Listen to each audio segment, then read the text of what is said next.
La mañana empezó sin prisas. Preparé un té. Doblé la ropa limpia y regué los rosales que habían crecido como salvajes junto a la cerca. Los cielos de Guadalajara suelen ponerse oscuros en primavera, así que cuando el reporte del clima mencionó tormentas, no le di mucha importancia. Pero hacia el mediodía, la luz afuera se tornó de un verde enfermizo. A las 3:15, las sirenas aullaron, largas y huecas, resonando por los campos de Zapopan. Me quedé helada. Luego tomé lo único que nunca soltaba, el suéter viejo de Rafael, antes de obligarme a bajar al sótano. La casa gemía como si ella también temiera lo que venía. Me senté contra la pared fría de concreto, con el suéter bien puesto, el radio pegado a mi oído, tornado grande en tierra, avanzando hacia el noreste rumbo a Zapopan.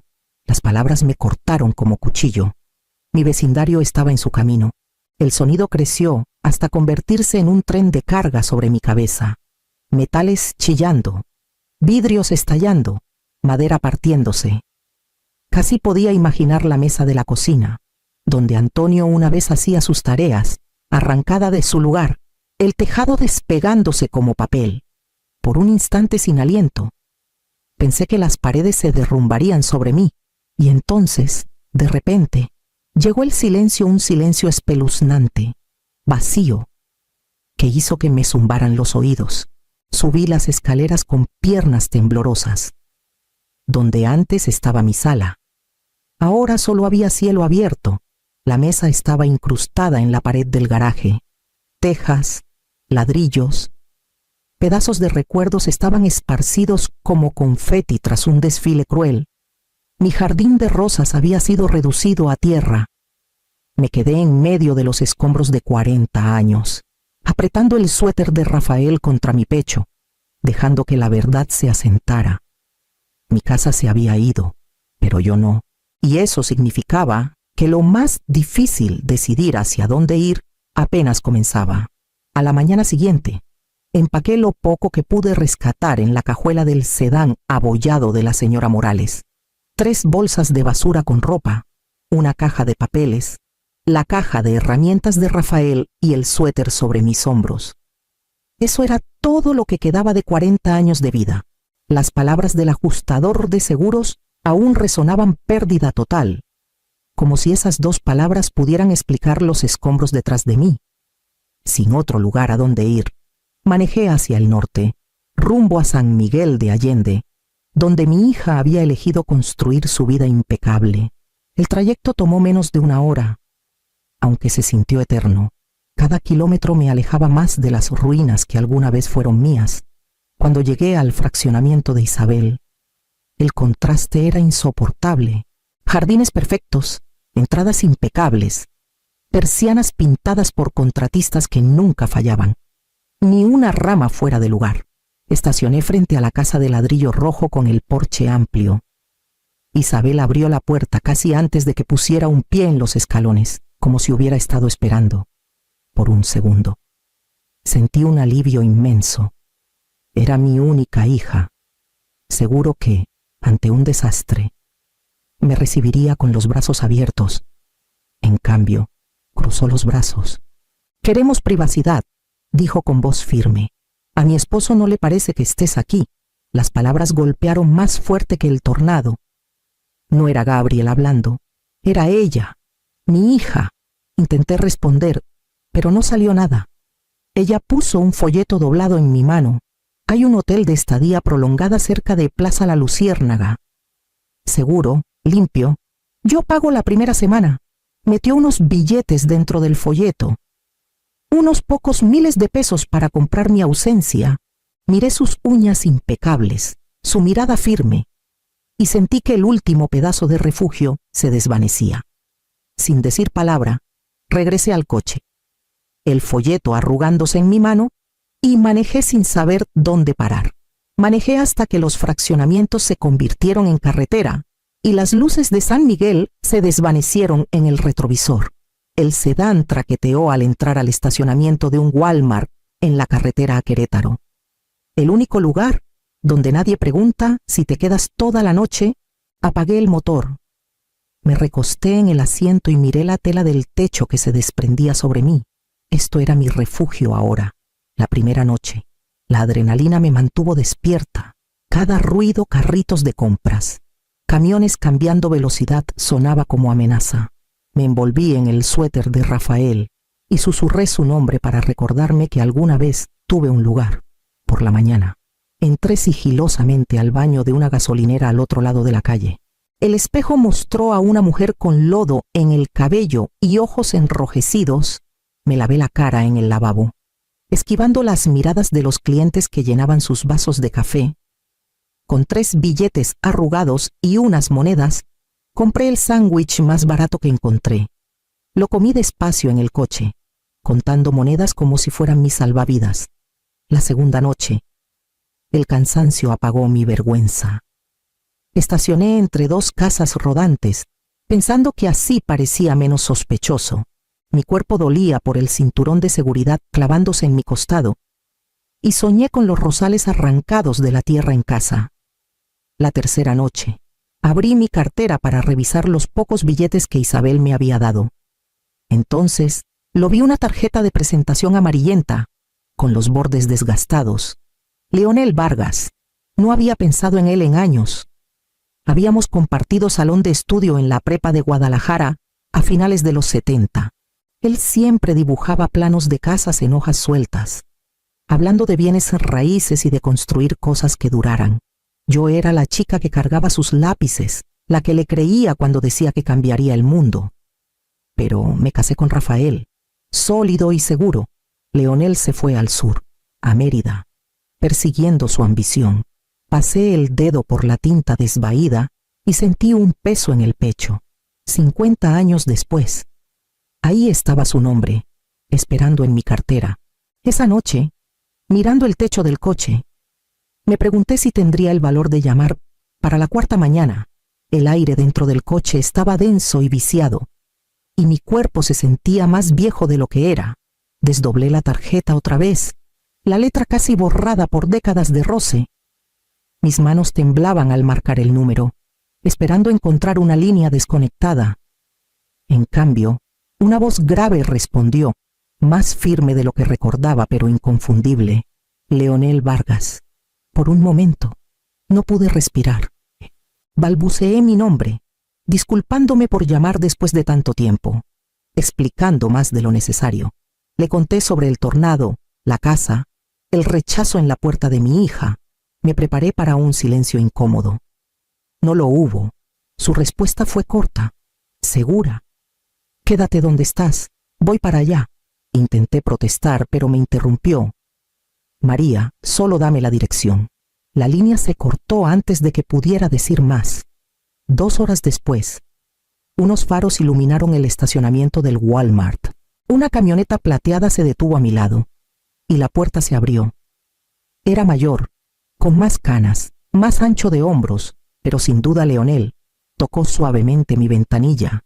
Cuando la bajé, sonrió y dijo 3 palabras. Aquí estás segura. Algo en mí se rompió.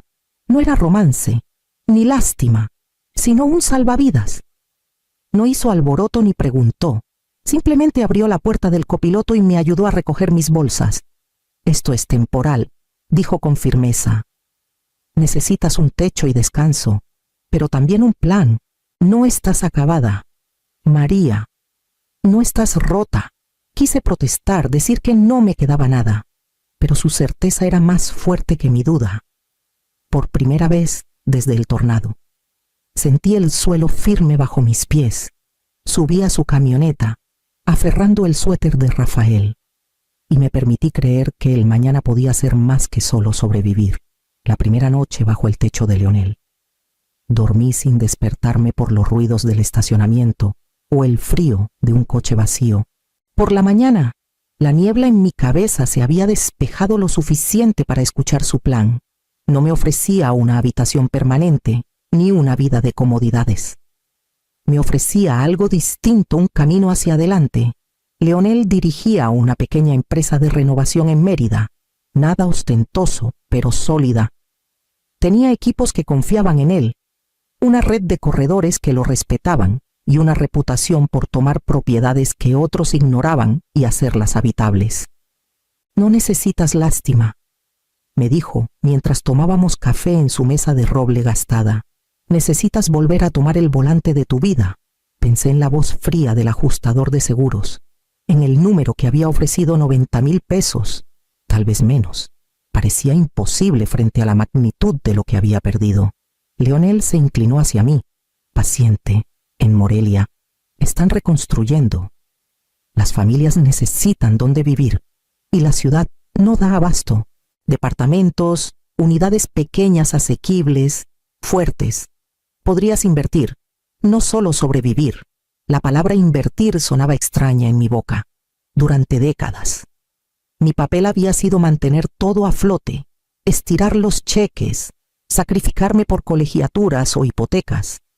Pero los ojos de Leonel eran firmes. No me ofrecía caridad. Me daba la dignidad de elegir. 2 semanas después, caminé con él por un departamento destartalado en Morelia. El revestimiento estaba roto, las ventanas tapadas con madera, pero la estructura era buena. Firmé los papeles con manos temblorosas, usando una parte de mi indemnización. Mi nombre en la escritura se sintió como oxígeno llenando un espacio que creía perdido para siempre. Pronto aprendí a leer listas de rentas, gestionar reparaciones, equilibrar cuentas. Los inquilinos me llamaban señora Morales con un respeto que no había escuchado en años. Cuando el primer cheque de renta se depositó, sostuve el papel como prueba de que no era solo una viuda, no solo una madre rechazada, sino una mujer capaz de construir algo duradero. Leonel no me felicitó, no hacía falta. El orgullo ya era mío mientras manejábamos de regreso a Mérida para planear el siguiente paso. No tardó en correr la voz. En lugares como Guadalajara y Morelia, la gente nota quién está reconstruyendo, quién maneja coches diferentes, quién ya no está al borde del desastre. Mi nombre, antes susurrado con lástima, ahora se asociaba con departamentos y llenos de inquilinos. Sabía que no pasaría desapercibido por mucho tiempo. Isabel llegó un sábado por la tarde, su camioneta brillando como espejo, el cabello liso como cristal. Entró a la oficina que compartía con Leonel, sobre una plaza comercial, con un aroma a perfume caro que no encajaba con las facturas de contratistas y muestras de pintura. «Mamá», dijo con una alegría demasiado cortante. «¿Te ves? Estable». Sus ojos recorrieron los libros de contabilidad en mi escritorio, la chequera abierta, el montón de recibos que aún aprendía a organizar. No preguntó por mi salud, por las noches que pasé en un coche, por el suéter que me mantuvo viva. En cambio, carraspeó con delicadeza. «Gabriel y yo hemos estado lidiando con algunas cosas. Las tasas de interés no paran de subir. Solo necesitamos un puente. ¿Sabes? Un préstamo pequeño, a corto plazo, 10, 15,000 pesos». Leonel estaba junto a la ventana, callado pero atento. Sentí su presencia sosteniéndome. Crucé las manos. «Isabel, no puedo hacer eso». Su sonrisa vaciló. «No puedes o no quieres, no quiero», dije suavemente. «Esto no es dinero para caridad. Es mi vida, reconstruida. No la voy a arriesgar». Sus ojos se entrecerraron, la máscara impecable resbalando. «Entonces esta eres tú ahora, jugando a ser empresaria con Leonel, mamá. Es una fase. Ya lo verás». Respiré hondo, resistiendo la urgencia de defenderme. Leonel habló antes de que pudiera.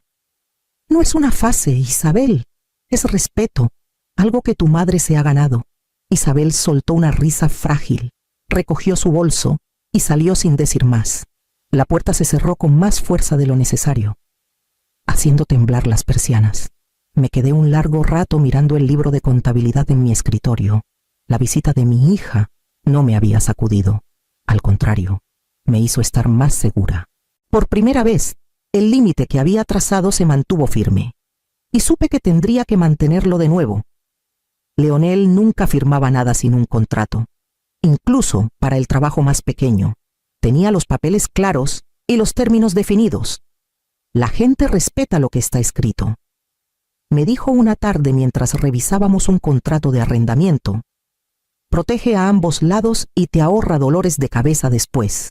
Esa noche me senté en mi mesa de cocina con un cuaderno amarillo y comencé a escribir mis propios términos, no para inquilinos ni contratistas, sino para mí. Las palabras se veían extrañas en mi letra. No préstamos a la familia, no avales, no rescates. Respeto primero, dinero nunca. Leí las líneas una y otra vez, con el pecho apretado pero firme. Durante años, había sido la red en la que todos podían caer la colegiatura atrasada de Isabel, el enganche del coche de Gabriel, incluso pequeños regalos navideños que no podía pagar. Me había estirado hasta quedar delgada y me decía que eso hacían las madres. Pero esta vez no lo haría. Cuando Isabel llamó una semana después, estaba lista. Empezó con dulzura, preguntando por mis inquilinos, por los departamentos, por si Leonel y yo realmente estábamos haciendo algo con esto. Luego vino el giro. Gabriel tenía un nuevo proyecto, una inversión que solo necesitaba respaldo. Escuché, con la mano descansando en la página de mis términos doblada dentro de mi cuaderno: Isabel, dije con cuidado, no presto a nadie, ya no. Su tono se endureció. Suenas ridícula. Mamá, ¿crees que garabatear reglas en un papel te hace fuerte? Sigues siendo la misma mujer que me rogó por refugio. Dejé que las palabras pasaran por mí como viento frío. No estoy rogando ahora, respondí. Ella resopló, murmuró algo por lo bajo y colgó. El silencio después se sintió más pesado que su voz, pero no insoportable. Abrí mi cuaderno y toqué la página otra vez, afirmándome: los contratos de Leonel mantenían vivo su negocio. Mis términos mantendrían intacta mi alma. Y por primera vez creí que resistirían, incluso contra mi propia hija. El brillo de la vida de Isabel duró más de lo que pensé. Publicaba fotos de su cocina remodelada, con encimeras de cuarzo brillando bajo luces colgantes. El tipo de detalle que solía burlarse cuando hojeábamos revistas juntas. Presumía la nueva camioneta en la entrada, con asientos de cuero y tecnología que parecía más nave espacial que coche. Los niños llevaban uniformes impecables de su nueva escuela privada, sonriendo para fotos con captions sobre oportunidades y bendiciones, pero detrás del brillo empezaban a verse las grietas. Las tasas de interés subieron constantemente en 2022 y hasta 2023, y su hipoteca se infló de formas que Gabriel no había previsto. Lo que parecía un préstamo inteligente se convirtió en un peso que aplastaba cada decisión. La camioneta traía pagos, la escuela plazos de colegiatura, la remodelación facturas de tarjeta de crédito apiladas sobre la hipoteca. Los vecinos lo notaron primero. Una de ellas me susurró en el supermercado, bajando la voz, como si los estantes pudieran escuchar. Vi avisos en su puerta, del banco. Llevé esas palabras a casa como un dolor en el pecho. También lo vi en los ojos de Isabel. Vino una tarde con los niños. Su sonrisa amplia pero frágil, su risa demasiado fuerte. Habló de vacaciones que planeaban, de cómo Gabriel estaba a punto de otro ascenso, de cómo pensaban añadir una terraza atrás de la casa. Cada palabra era una actuación, líneas ensayadas para que el mundo no adivinara la verdad. Sus manos la delataron. Sin embargo, temblaban alrededor de la taza de café que le serví. Los nudillos pálidos, las uñas impecables pero descascaradas en los bordes. Sujetaba la taza con demasiada fuerza, como si aferrarse a ella pudiera mantener en pie el resto de su vida.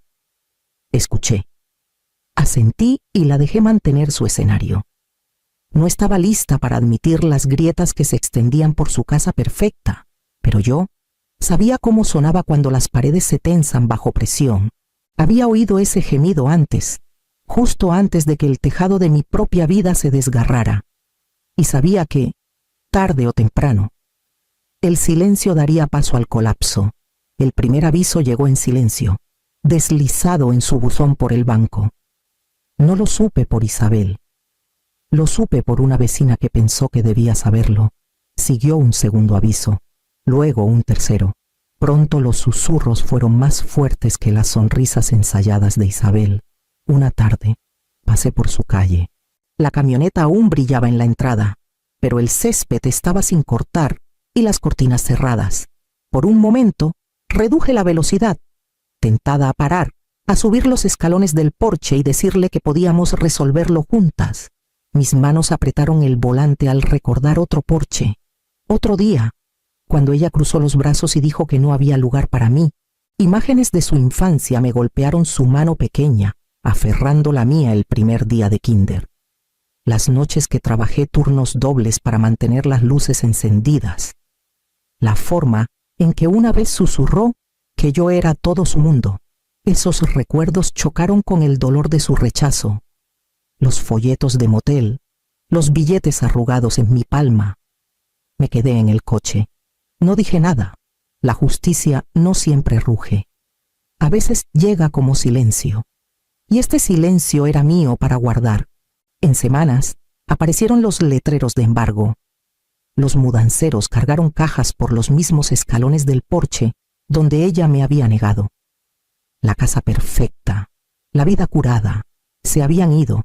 Isabel y Gabriel se mudaron a una renta al otro lado de la ciudad, más pequeña, más sencilla, despojada del orgullo que alguna vez usaron como armadura. No llamé, no me regodeé. Dejé que el silencio fuera mi respuesta, no venganza, sino el límite que había luchado por mantener. Y en ese espacio sentí algo más fuerte que la victoria. Sentí el peso de mi propia dignidad asentándose firmemente en su lugar. Regresé a Guadalajara, no a la calle donde estaba mi antigua casa, sino a un bungalow modesto cerca de la universidad. Los departamentos en Morelia me mantenían ocupada, y Leonel manejaba las partes que yo no podía. Éramos socios, sólidos y prácticos, unidos no por romance, sino por confianza y la creencia de que reconstruir no era solo para casas. Cada mañana caminaba el corto trayecto a mi oficina, con el libro de contabilidad bajo el brazo, y sentía la extraña comodidad de la rutina regresando. Los inquilinos llamaban por reparaciones, los cheques de renta se depositaban, y poco a poco aprendí a verme no como alguien que había sido descartada, sino como alguien capaz de construir de nuevo. Fue una tarde de primavera cuando Isabel tocó a mi puerta. Estaba en mi porche con las manos cruzadas frente a ella, la chispa ausente de su rostro. Sus palabras fueron cautelosas, casi vacilantes. Mamá, quiero intentarlo de nuevo. No por dinero, solo nosotras. La estudié, recordando tanto a la niña que una vez se aferró a mí como a la mujer que cerró su puerta. Mi voz fue calma. Estoy dispuesta, Isabel, pero será en otros términos. Respeto primero. Siempre. Ella asintió, con los ojos húmedos y por primera vez en años. Creí que lo decía en serio. Si encontraríamos el camino de vuelta por completo, no lo sabía. Pero la elección era mía ahora, no de ella, adentro, en el escritorio junto a la ventana. Había un marco con la vieja tarjeta de presentación de Leonel. El papel estaba desvaído, los bordes gastados, pero había sobrevivido como yo. Me recordaba que a veces la supervivencia no viene de lo que te aferras, sino de lo que finalmente te permites reclamar.